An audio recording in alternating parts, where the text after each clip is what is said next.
So many people wanafika mahali, nimeona these past few weeks watu wana complain sana about nilikuwa nimeanguka nikarudi kanisani, lakini niliporudi kanisani sikupokelewa vile nilitamani nipokelewe. Sasa tumeenda kutafuta Mungu kwa vichaka sijui na wapi. Kukomaa ni kuelewa kwamba kanisani hakujajaa watakatifu. Kukomaa ni kuelewa kwamba kanisani actually ndio kumejaa every caliber of people. If you're looking to come to church that people watakuwa umekaa na saints, you're lying to yourself. Huku ndo kuna watu wanajua kusengenya kushinda kwa dunia.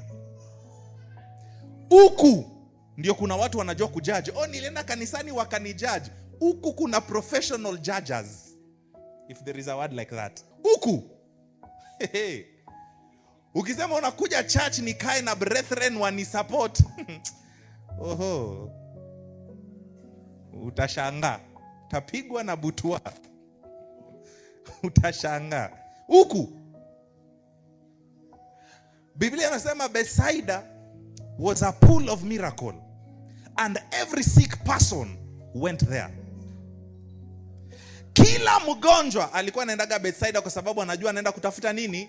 Uponyaji. Sasa ukikuja kanisani, umekuja Bethsaida. Kila mtu ni mgonjwa na ugonjwa yake hapa. Na kila mtu anangoja saa zile Roho Mtakatifu atatibua maji apate wokovu.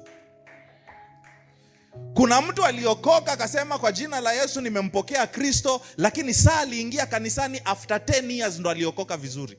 I wish I had a church. Kuna watu waliokoka na maneno, lakini waliokoka kitabia na kihali 20 years later. Nilikuwa nakaa na my brothers in Christ, nategemea wani support, lakini wao ndo walinipiga vita. Watakupiga sana. Bwana Yesu asifiwe. Josa alinitumia video nikacheka tu, nikamwambia hamjajua kanisa vizuri. Bwana Yesu asifiwe. Hii ni kama unakuja hospitali alafu unategemea mgonjwa mwenzako akusaidie. Wewe unaenda Kenyatta, unapata mtu amelala hapo chini alafu unamwambia na mimi naumwa nisaidie. Takwambia na mimi naumia huku. Bwana Yesu asifiwe.